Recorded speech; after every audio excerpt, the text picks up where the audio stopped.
Buenas tardes, doctora. Buenas tardes, compañeros. El día de hoy vamos a hablar del tema de antecedentes de riesgo. Este grupo está integrado por Cáceres Lara Rosario Nayeli, Flores Carvajal Joana Yamilet, Castelú Lévano Victoria Sarelli, Grimaldo Chacaltana Claudia Natalie, Herrera Navarrete Melanie Sayuri, Neira Armas Solani Valentina Nicole, Quispe Peña Yadira Yamilet, Torres Ríos Kiara Solange y quien les habla Dávila Arroyo Samira Reinel. Hoy les voy a hablar sobre la definición de la GRD. La gestión de riesgos de desastres, más conocido como la GRD, es un proceso sistemático, planificado y continuo que busca identificar, analizar, reducir y manejar los riesgos asociados tanto a amenazas naturales, que pueden ser sismos, inundaciones, deslizamientos, sequías, etc., como a amenazas de origen antrópico, causadas por la acción humana, como incendios, contaminación o deforestación. La GRD no solo se limita únicamente a reaccionar cuando ocurre una emergencia, sino que promueve un enfoque preventivo y de desarrollo sostenible. Además, la GRD se apoya en la participación activa de la población, las instituciones del Estado, el sector privado y la sociedad civil, promoviendo la coordinación y cooperación multisectorial. Continuando, hablaré sobre el enfoque de la GRD. En este caso, como primer punto, tenemos la gestión prospectiva. La gestión prospectiva se orienta a prevenir la creación de nuevos riesgos en el futuro. Su objetivo es garantizar que el desarrollo de las ciudades, comunidades y proyectos económicos se realice de manera segura y sostenible. Como segundo punto, tenemos la gestión correctiva. La gestión correctiva se centra en reducir o eliminar los riesgos existentes, es decir, aquellos que ya se han generado por malas prácticas de desarrollo o por condiciones naturales. Una de las acciones principales de esta gestión es la reubicación de viviendas en zonas peligrosas. También el mejoramiento de infraestructura, reforzamiento de puentes, muros de contención, drenaje pluvial, reforestación de cuencas y manejo sostenible del suelo. Y como último punto, tenemos la gestión reactiva. La gestión reactiva se aplica durante y después de un desastre. Su objetivo es responder eficazmente a las emergencias y facilitar la recuperación y reconstrucción de zonas afectadas. Una de las acciones principales de esta gestión es la capacitación de evacuación, primeros auxilios y respuesta comunitaria. Le doy paso a mi siguiente compañera. Gracias. Ahora les contaré un poco de lo que sería la evolución conceptual. Antes, hace varias décadas, los desastres se veían solo como emergencias, o sea, pasaba algo y la prioridad era reaccionar rápido, rescatar, curar, apagar incendios, todo era atención inmediata. Pero con el tiempo se empezó a notar que no bastaba con eso. En los años 70 se hablaba más de desastres, porque ya se pensaba también en la ayuda y la recuperación después del evento. Luego, en los 80, surge el concepto de amenaza, y aquí empieza a cambiar la mentalidad. Ya no se trataba solo de actuar después, sino de entender qué cosas podían generar un desastre. En los 90 aparece la idea de vulnerabilidad, y ahí se dan cuenta de que no todas las personas se afectan igual. Por ejemplo, una familia con menos recursos o que vive cerca de un río está mucho más expuesta. Finalmente, en los 2000 se empieza a ver del riesgo como un enfoque más integral y preventivo, que combina tanto la amenaza como la vulnerabilidad. Ya no es solo reaccionar, sino prevenir y planificar para evitar que el desastre ocurra o que cause tanto daño. En resumen, la evolución conceptual muestra cómo pasamos de responder a los desastres a entender sus causas y prevenirlos. Ahora hablaremos sobre la ecuación del riesgo. Esta es una herramienta conceptual fundamental para entender cómo se genera el riesgo de desastres, y para ello tenemos una fórmula sencilla. Esto nos quiere decir que riesgo es igual al producto de las amenazas por las vulnerabilidades entre la capacidad. La amenaza es la probabilidad de que un fenómeno de origen natural o inducido por la actividad humana se presente en un lugar y tiempo específico con una intensidad determinada. Es el evento que puede causar daño y suele ser externo al sistema o a la comunidad, como por ejemplo los terremotos, inundaciones, huaicos, etc. La vulnerabilidad son las condiciones que lo hacen susceptible a los efectos de una amenaza, y esta se relaciona con la fragilidad, la mala calidad de construcción, pobreza, falta de acceso a servicios de la salud, entre otras cosas. La capacidad es la habilidad para adaptarse, resistir y recuperarse de los efectos de una amenaza de manera eficiente, como por ejemplo los mapas de riesgo, las mochilas de emergencia, etc. Y el riesgo es la combinación de ambos entre la capacidad y también es la probabilidad de sufrir un daño. Sabemos que la amenaza siempre va a existir, entonces si la vulnerabilidad es cero, el riesgo es menor, o si la capacidad es mayor, también se reduce. Ahora pongámoslo esto en un ejemplo práctico. Este es sobre una vivienda en una zona vulnerable. La amenaza que identificamos aquí es que esa vivienda está construida en una mala zona, ya que está al costado de una montaña, lo que puede provocar deslizamiento de rocas, huaicos, lluvias, etc. La probabilidad de una inundación o de un huaico o estas cosas es alta. Las vulnerabilidades. La vivienda fue construida con materiales ligeros o precarios, sin cimientos adecuados y en un nivel bajo de suelo. La susceptibilidad al daño de la estructura es alta. Y por último, la capacidad. La familia no tiene seguro, no hay rutas de evacuación señalizadas, y en caso de una inundación, los habitantes no saben nadar. Entonces, la habilidad para recuperarse es baja, lo que aumenta aún más el impacto final del riesgo. Y por último, el riesgo es igual a la amenaza, que es alta, por la vulnerabilidad, que también es alta, entre la capacidad, que es baja, y esto nos lleva a la destrucción total de la vivienda y la pérdida de vidas, que es un riesgo muy alto. Como conclusión, tenemos que la ecuación del riesgo nos enseña que no podemos evitar la amenaza, pero sí podemos y debemos reducir la vulnerabilidad y aumentar la capacidad para disminuir el riesgo y salvar vidas. Ahora hablaremos sobre los componentes clave del riesgo.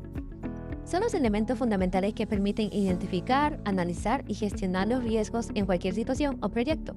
En términos generales, un riesgo se entiende como la posibilidad de que ocurra un evento que afecte negativamente los objetivos establecidos. Como segundo punto tenemos lo que es la amenaza. Definición, naturaleza del factor. Factor externo es la potencial ocurrencia de un evento que puede ser de origen natural o de origen humano antrópico. El resumen del impacto representa el peligro o el evento potencial que podría desencadenar daños, por ejemplo, un sismo, una inundación y una epidemia o un incendio.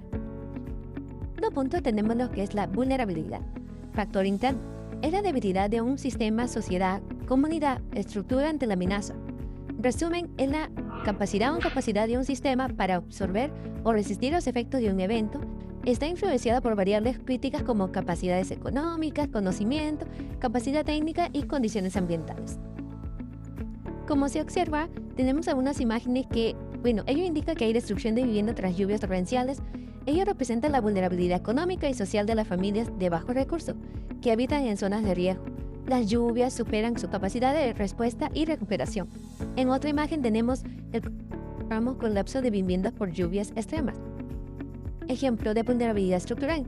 Las viviendas no cuentan con bases sólidas ni drenajes adecuados, lo que provoca derrumbes ante precipitaciones fuertes. Estamos observando también una imagen en una emergencia hídrica, causado por las lluvias, daños generalizados. Esto refleja la vulnerabilidad general de sistemas urbanos ante eventos extremos. La infraestructura pública y privada sufre graves daños, afectando servicios básicos y medios de vida. Ahora mi compañera le explicará el siguiente punto.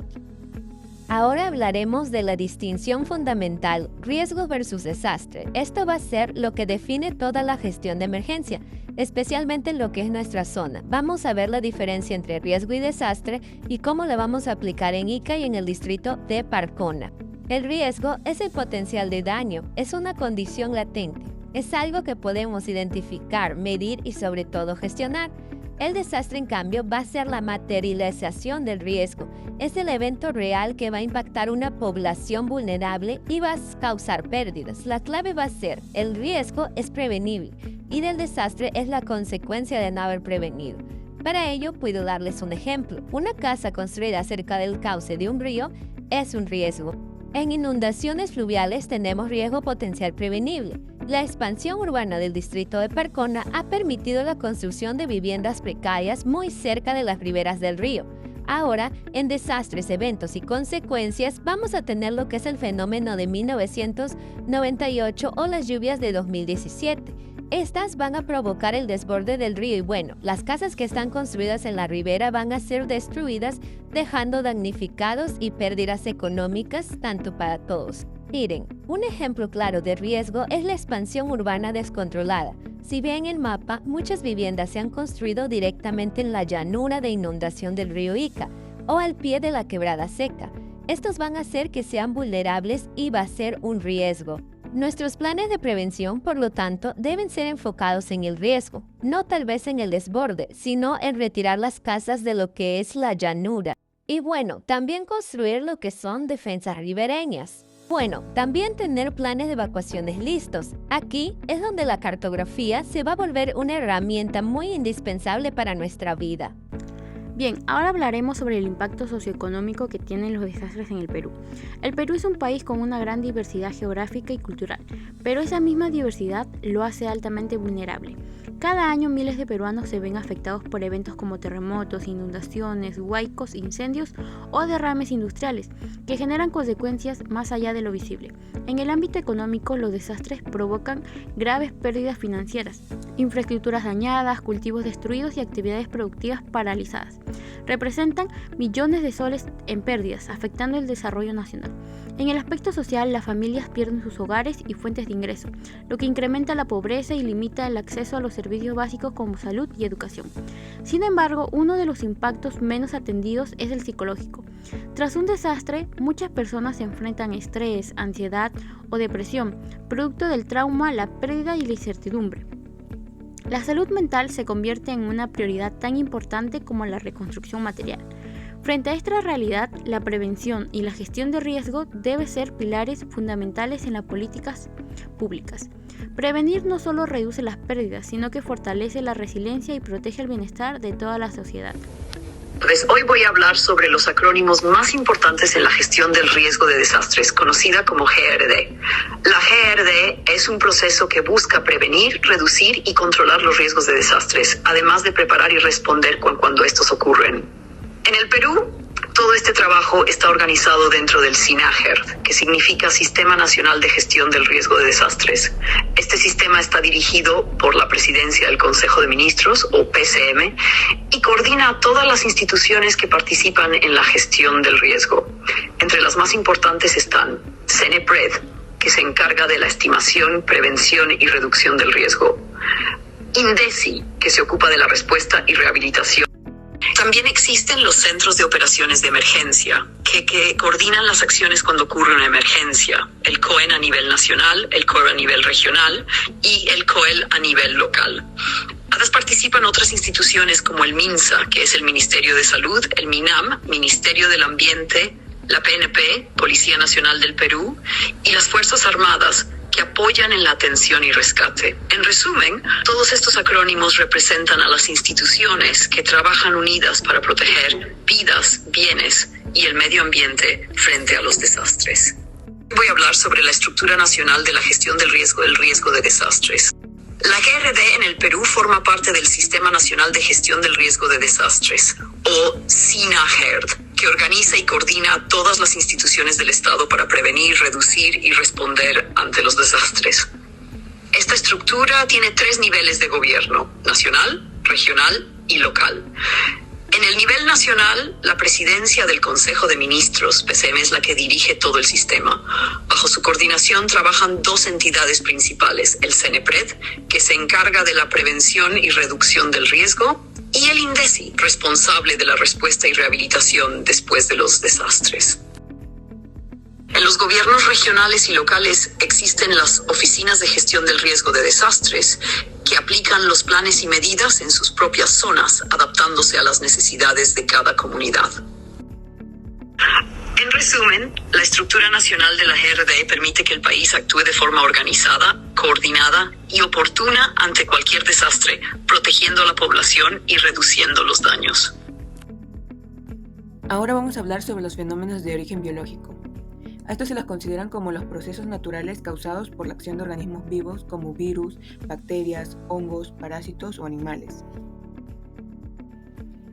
Estos fenómenos pueden afectar a los seres humanos, a los animales, a las plantas o al ambiente, generando desequilibrios ecológicos. En el contexto de los desastres naturales o antrópicos, los fenómenos biológicos incluyen principalmente epidemias y pandemias, también conocidos como propagación de enfermedades infecciosas. Ahora vamos a hablar sobre la definición de endemia. Se le considera como las enfermedades endémicas que están presentes de manera constante en una región geográfica específica.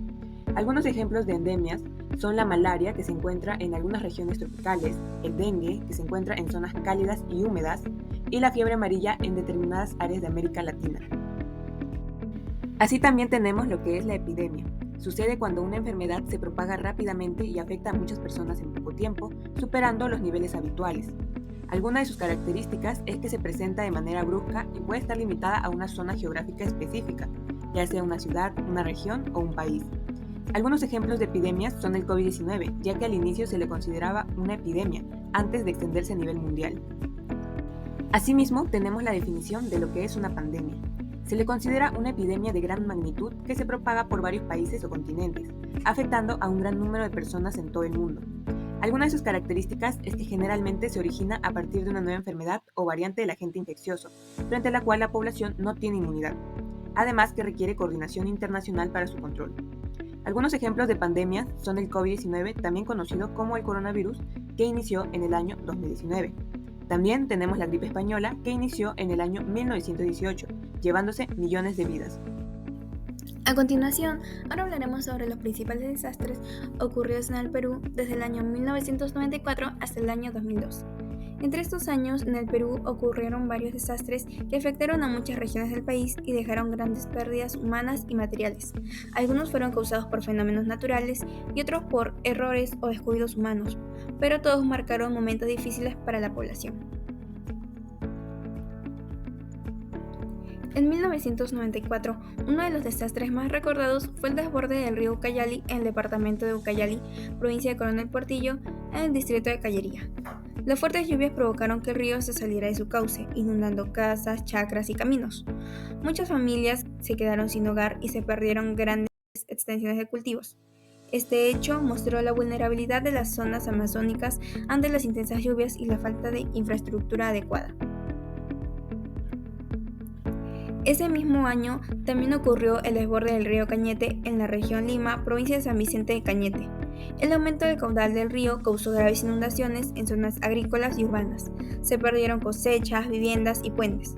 Muchos pobladores tuvieron que ser evacuados y los daños económicos fueron significativos. Este evento hizo evidente la necesidad de construir defensas y muros de contención en los márgenes de los ríos. En 1995 se produjo el terremoto de Filpinto en el Cusco, provincia de Paruro.